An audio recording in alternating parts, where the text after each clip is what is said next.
Bismillahirrahmanirrahim. Assalamualaikum warahmatullahi wabarakatuh.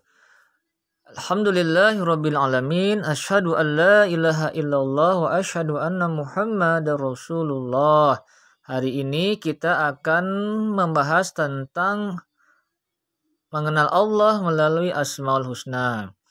Ayatnya dalam surat Al-A'raf ayat 180 yang berbunyi A'udzubillahi minasyaitonirrajim walillahil asmaul husna fad'uuhu biha, yang artinya dan hanya milik Allah asmaul husna, nama-nama Allah yang terbaik dan sempurna, maka bermohonlah kepadanya dengan menyebut salah satu dari asmaul husna itu. Asmaul husna yang pertama yang akan kita bahas yaitu Al-Bashir, yang artinya Allah Maha Melihat. Anak-anak perhatikan gambar berikut. Ada seorang anak yang sedang melihat makanan. Dia berkata, ada donat, mumpung tidak ada yang lihat, saya ambil ah. Terus ada temannya, jangan dong, Allah Maha Melihat. Allah tahu apa yang kita kerjakan walau tidak ada orang yang melihat. Lalu anak itu pun menjawab, Alhamdulillah masih ada yang mengingatkan saya untuk berbuat baik. Jadi anak-anak, walaupun tidak ada orang yang melihat, tapi Allah Maha Melihat. Ayatnya surah Al-Alaq ayat 14.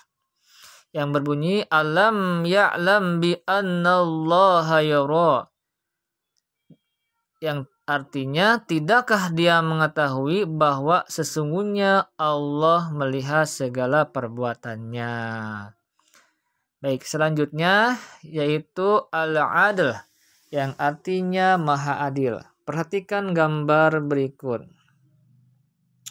Ini ada orang tua, seorang ayah bersama kedua anaknya.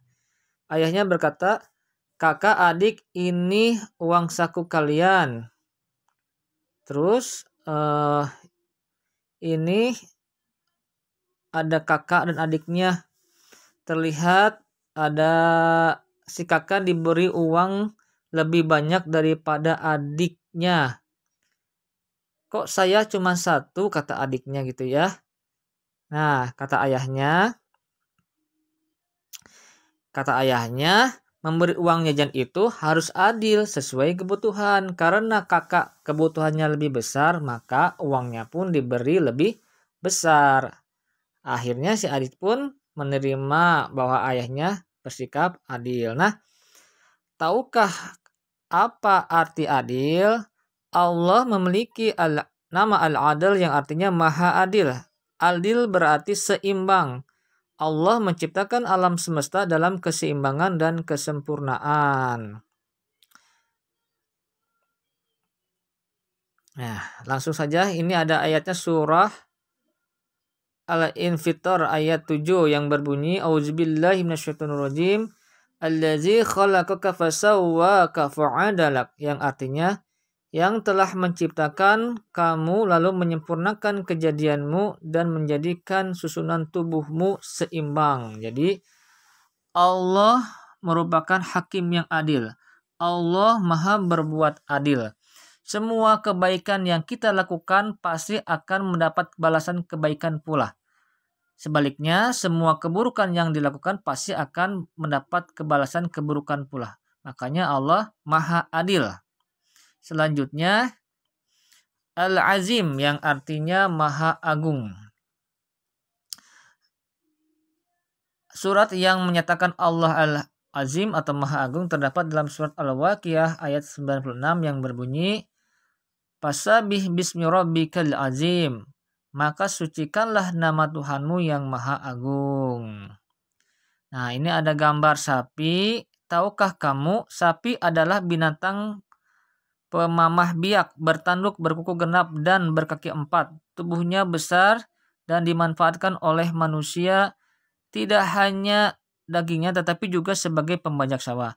Sapi menyenangi kebersihan, berbeda dengan kerbau yang senang berkubang di air kotor.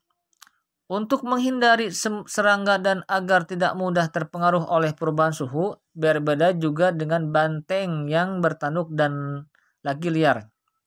Setiap hari sapi minum sekitar 25-50 galon air. Rumput, jerami, dan jagung yang dimakannya dapat berubah menjadi sekitar 100 gelas susu murni yang lezat. Air susunya terbagi dua, ada yang berlemak dan ada juga yang tanpa lemak.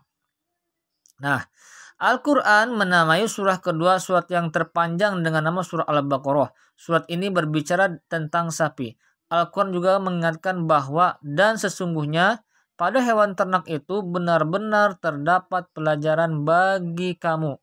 Kami memberimu minum dan dari apa yang ada di dalam perutnya, berupa susu murni antara kotoran dan darah yang mudah ditelan bagi orang yang meminumnya. Surat Quran Surat An-Nahl ayat 66. Binatang menyusui apabila telah mencerna makanannya. Apa yang menjadi susu berada pada pertengahan antara sisa makanan dan darah. Allah Maha Agung dengan kuasanya memisahkan sisa makanan, darah, dan susu segar. Jadi kebesaran Allah, kemahaagungan Allah bisa berbuat apa saja yang di luar jangkauan manusia. Contohnya tadi sapi tadi, bahwa air susu itu akan mengalir di dalam tubuhnya di antara sisa makanan dan darah, tidak bercampur antara makanan dan darah, bahkan dengan organ-organ yang menghasilkan kotoran, ya. Baik, segitu saja penjelasan dari Bapak. Wassalamualaikum warahmatullahi wabarakatuh.